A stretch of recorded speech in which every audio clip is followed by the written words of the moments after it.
Eu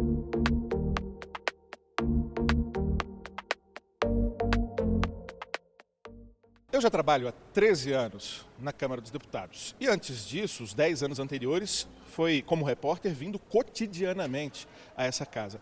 Mas eu nunca me canso de visitá-la, de passear por ela, seja trazendo um parente, um amigo ou até mesmo desconhecidos, eu já guiei pelos corredores dessa casa. Sempre um prazer muito grande. Vou refazer mais uma vez esse passeio, mas hoje numa companhia especial. Cadu Niemeyer, neto de Oscar Niemeyer, esse arquiteto brasileiro reconhecido mundialmente, responsável pela construção desse e de vários outros prédios de Brasília e pelo mundo. Cadu, você também já deve conhecer bem esse prédio, mas acredito que seja um prazer também refazer essa visita, né? Sem dúvida, eu estive aqui algumas vezes, eu me lembro que devo estar aqui em 6 anos, mais ou menos, né? Depois eu voltei aqui várias vezes com meu avô. Eu acho que a última vez que eu estive aqui foi no ano 2000, fazendo umas fotos, uma exposição que eu fiz, que rodou o Brasil todo, né? E hoje eu acho o maior prazer estar revivendo esse passeio. Com certeza. Vamos lá então. Estamos no Salão Branco, também conhecido como Chapelaria, a entrada principal do prédio do Congresso Nacional, utilizada no cotidiano pelas autoridades, pelos servidores. Há uma outra entrada, né, aquela que termina na rampa, no Salão Negro, a gente vai passar por lá. Mas antes, uma menção importante sobre o Salão Branco é que a gente tem ali um painel de Marian Perret, que fez vitrais belíssimos, por exemplo, da Catedral de Brasília, mas eu fiquei sabendo de uma história, Cadu, de que por sua culpa, essa parede, que é de mármore branco, já foi toda preta. Conta essa história pra gente. No final dos anos 90, eu não me lembro exatamente que ano foi, meu avô resolveu fazer um painel, uma retrospectiva dos desenhos dele, né? E ele fez um projeto, fez um croquisinho pequeno, como ele queria, e ele me deu vários desenhos para eu fotografar e ampliar. Só que cada desenho foi de uma época diferente, 5 anos antes, 10 anos antes. Então a caneta que ele usava para fazer os desenhos era uma caneta ou mais fina ou mais grossa. Quando a gente ampliou aquele desenho, cada desenho tinha um traço diferente do outro. Um traço fino, outro mais grosso, né? Não ficou padrão. Não ficou um padrão, né?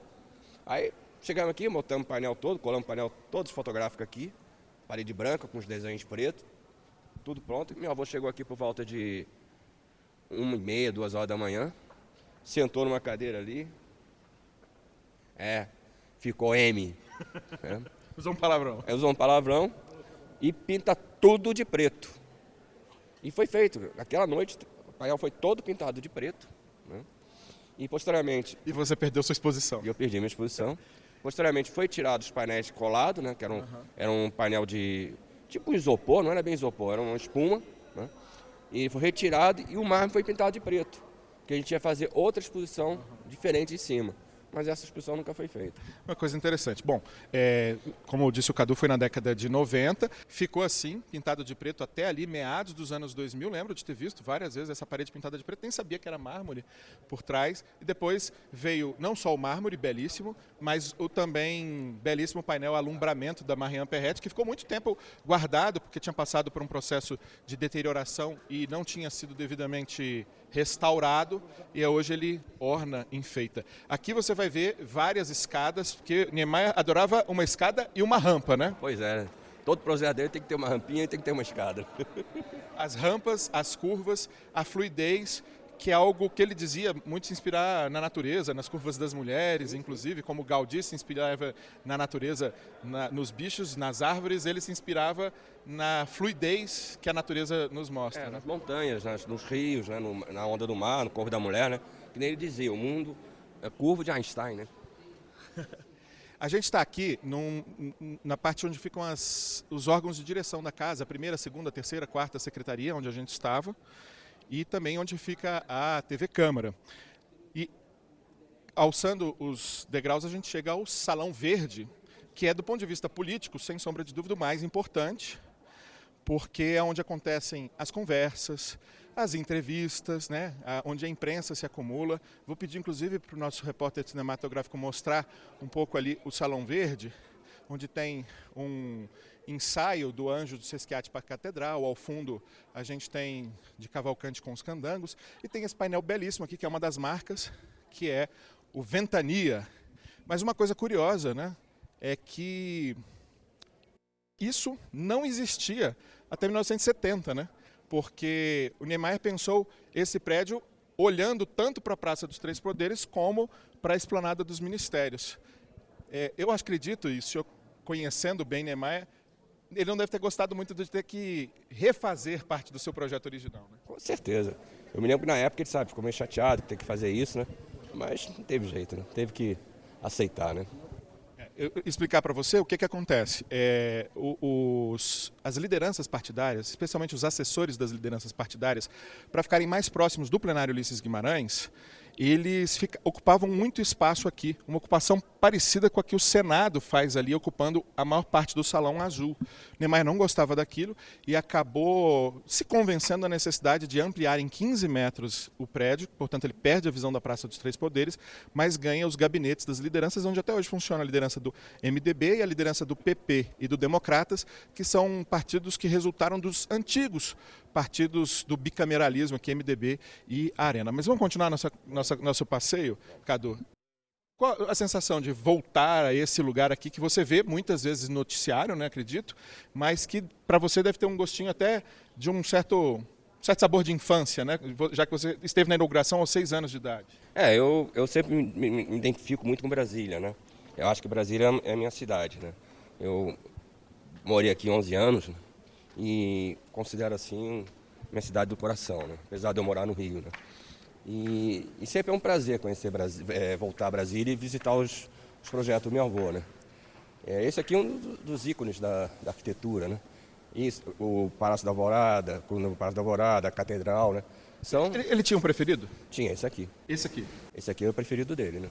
A gente alcançou agora, depois do salão branco e do verde, o salão negro, que tem esse nome, obviamente, pelo piso, como é o piso que determina o nome dos demais também, e que é o mais importante porque une Câmara e Senado, foi usado já para exposições, até mesmo para velórios, e é onde os chefes de Estado, as visitas mais importantes são recepcionadas e tem uma visão muito planada dos ministérios. Esse ambiente aqui, as formas que dão uma ideia de movimento nessa parede, que a gente vai mostrar um pouquinho também, eles te lembram o quê? O que te trazem da memória do seu avô? Olha, o que mais me lembra do meu avô, sabe, aqui no Palácio, aqui no Congresso, foi a última vez que eu tive com ele aqui, né? Uhum. Que foi no final dos anos 90, foi quando pintamos a parede de preto, né? Uhum. Acho que foi a última vez que eu tive com ele. Agora, é importante, para você que muito jovem, ou que não tem essa conexão com Brasília, Niemeyer pegou a falecer, inclusive, depois da sua mãe, né, Ana Maria Niemeyer, que também era das artes, arquiteta, e é responsável por muitas das obras de arte que a gente vê aqui em formato de móveis, né? Eu vou até andar um pouquinho mais rápido para a gente mostrar um desses móveis aqui, vou fazer a curva, que pedi para o nosso repórter cinematográfico, vem comigo, Cadu, que a gente tem aqui as poltronas Easy Chair projetadas pela sua mãe e pelo seu avô, né? Ele começou esses projetos de móvel, começou em 1972, em 72. Aí quando ele veio para o Rio, ele se associou com minha mãe nos móveis, e são esses móveis que tem aí. Então tem a memória afetiva da sua mãe também? Tem sim. Então aqui, salão negro que une Câmara e Senado Federal. Lá está o Salão Nobre do Senado, que também é um museu. A gente chega aqui no Salão Nobre da Câmara, que é um salão onde acontece a recepção das autoridades. Tem também mais um painel de Marianne Perrette. Mas ele também é usado para receber você. Você também pode estar aqui, porque geralmente a visitação institucional, que eu te convido a fazer, ela começa aqui, nesse espaço, vou pedir para mostrar, que é o espaço onde são recebidos os chefes de Estado, as autoridades. Mas desse ponto, vou até te perguntar, aproveitando essa belíssima imagem aqui do painel da Marianne Perrette, seu avô tinha parceiros que eram constantes, né? Joaquim Cardoso, que era o calculista, o engenheiro que tinha que transformar as ideias ousadas do seu avô em cálculos para que o concreto armado resistisse. Marianne Perrette, outro exemplo, Atos Bulcão, Burle Marx. Era uma família. Era uma família. Eu convivi muito com Atos Bulcão, convivi bastante com a Marianne Perrette, né? Marianne Perrette, durante um tempo, morou em Paris também. Mais ou menos logo depois que eu saí de Paris, ela chegou em Paris também. Convivi muito com ela no Rio, né? O Atos Bulcão, ele frequentava muito minha casa aqui em Brasília, né? Sesquiate, né? Bruno Jorge. Eu convivi bastante com esse pessoal. E essa temporada, vamos continuar nossa caminhada em Paris, de Niemeyer e família, né? Acredito que Ana Maria Niemeyer, os 4 filhos, alguns netos, não sei se à época já existiam. Foi uma decisão pessoal, né? Você não foi exilado, apesar de ser declaradamente um comunista, né? Ele se autoexilou, porque ele era, mesmo sendo talvez um dos mais declarados comunistas do Brasil, a autoridade moral de quem era aquele arquiteto reconhecido mundialmente fez com que ninguém tocasse nele, né? Ele não foi... Não, ninguém chegou diretamente a agir nada contra ele, né? Mas sempre havia um perigo, né? Sempre houve um perigo, né? Tanto que ele voltou em 73, se não me falha a memória, a convite do Brasil, do presidente da Câmara, né? Para fazer os anexos aqui, né? Sim, anexo 4 principalmente, 4, né? Que é onde ficam os gabinetes, um prédio que você talvez já tenha visto uma imagem, amarelo, onde ficam 440 gabinetes apenas e não os 513. Antes, uma pausa para dizer que aqui, nesse espaço, que é apelidado de cafezinho e coladinho no plenário, e também no salão nobre, onde os deputados às vezes fazem uma refeição rápida, onde eles acompanham pelo telão as votações, mas se for uma quarta-feira de futebol, aí muda-se o canal para assistir um pedacinho do futebol também, porque ninguém é de ferro. E o projeto de Niemeyer também sempre tinha espaços de convivência privilegiados. Ele sempre teve essa preocupação em juntar as pessoas, para reunir, bater papo. Tanto que ele, no escritório dele, toda terça-feira, até pouco antes dele morrer, 2, 3 meses antes dele falecer, ele reunia no escritório vários amigos e contratava um professor de gramática, falava muito sobre cosmos. Ele adorava cosmologia, né? Quer dizer, ele sempre foi uma coisa que sempre quis unir as pessoas, né? Então, acho que o café era um modo dele unir as pessoas. Vamos continuar nossa caminhada aqui. A gente alcança aqui o salão onde são preparadas as refeições, para já chegar no plenário, que é o coração dessa casa, né, o lugar mais importante, de uma perspectiva diferente de onde normalmente a gente apresenta o plenário para você, que é vindo da entrada principal. Vou até cortar o caminho aqui e vir com você. Você vai notar uma diferença de luz, porque a iluminação do plenário ela é especial. A gente tem aqui, inclusive, uma informação que pouca gente sabe, a gente não tem os 513 lugares, porque a Câmara foi projetada numa outra realidade, né, de menos parlamentares.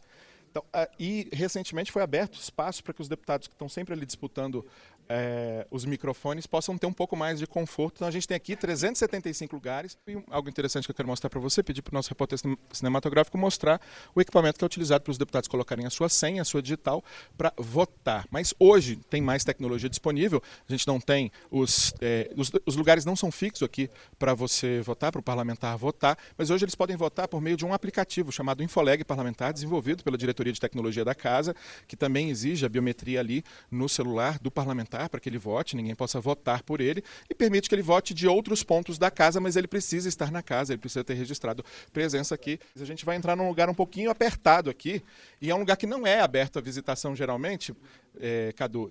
Vou pedir para você subir na frente, que é a tribuna da imprensa. Hoje muito menos utilizada, porque a imprensa pode acompanhar os debates pela internet, pelo portal câmara.leg.br. Se você colocar /YouTube depois do Câmara Leg BR, você cai na nossa página no YouTube.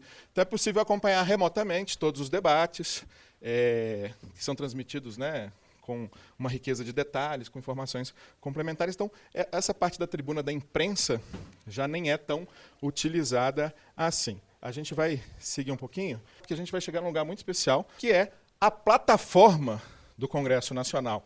A laje, onde ficam as cúpulas. Não é um lugar que está totalmente autorizado, né? Me perdoe aqui, Cadu. Tem segurança, até para evitar questões ligadas a acidentes, etc. Foi invadido algumas vezes, você viu já imagens dessas invasões, mas a gente vai chegar lá. Antes disso, um takezinho rápido aqui desse lugar diferente, que é a tribuna da imprensa, onde os jornalistas trabalhavam durante muito tempo, se amontoavam aqui, acompanhando os discursos. Então aqui, essa perspectiva diferente. E agora, um corredor, e você vai reparar, pedi para você passar aqui, Cadu, que tem algumas lonas aqui, porque, obviamente, período de recesso parlamentar, se aproveita para fazer uma manutenção, É um prédio muito robusto, de concreto armado, mas as manutenções são necessárias.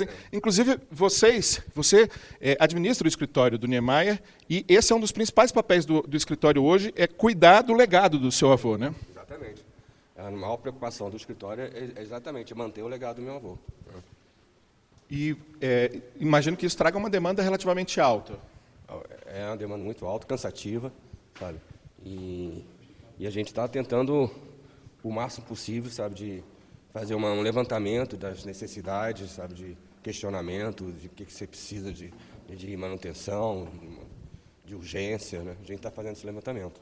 Geralmente quem ocupa os prédios Niemeyer tem essa consciência da importância da preservação. Eu acho que a gente ainda peca um pouco por desinformação sobre o caráter histórico, inovador.